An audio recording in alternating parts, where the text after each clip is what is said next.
السلام علیکم friends, welcome to کتاب نگری یوٹیوب چینل کتابوں کی نگری میں خوش آمدید۔ میں ہوں آپ کی ہوسٹ اقراء یاسین اور آج میں آپ کے لیے لے کر آئی ہوں یمن ایوا کی قلم سے تحریر کردہ ناول اہل دل کے ایپیسوڈ نمبر 30 کو لے کر۔ اس ایپیسوڈ کو سٹارٹ کرنے سے پہلے جلدی سے کر لیجئے چینل کو سبسکرائب، ویڈیو کو لائک اور کلک کر لیجئے بیل آئیکن کو۔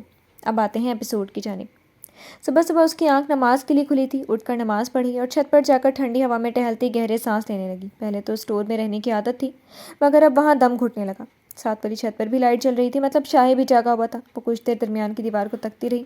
دل چاہا اسے پکار لے، اسے بتائے کہ اسے یہاں یاد نہیں کیا گیا، نہ اس سے مل کر کوئی خوش ہوا تھا، مگر اپنے ہی بھائی کا ایسا روپ اسے دکھاتے ہوئے شرم آنے لگی۔ وہ خود تو ایسا بھائی تھا جس نے اپنی بہن کے لیے بیوی کے آگے ہار مان لی تھی، اپنی اصولوں سے پیچھے ہٹ گیا کہ بس بہن کو خوش رکھا جائے۔ وہ خاموشی سے سیڑھیاں اترتی نیچے آ گئی۔ اسے ویسے چاہنے والے کیوں نہیں ملے، اپنے بھائی جیسا شوہر جو صرف اپنی بیوی کا تھا، شاہد جیسا بھائی جو بس اپنی بہن کے لیے سب مان گیا، اماں جیسی ماں کے لیے جس نے اپنی بیٹی کے لیے بیٹے کے آگے ہاتھ جوڑ دیے تھے۔ اس کی ماں تو طلاق لے کر چلی گئی تھی اور کبھی پلٹ کر نہیں دیکھا بیٹی زندہ ہے یا مر گئی۔ اس ٹور نما کمرے میں ساکت سی بیٹھی رہ گئی۔ صبح کا اجالا پھیلا اور پھر سورج بھی سر پر آن پہنچا۔ وہ سن رہی تھی باہر ناشتہ ہو رہا تھا، مگر اب رات والی غلطی دہرا کر باہر نہیں نکلی۔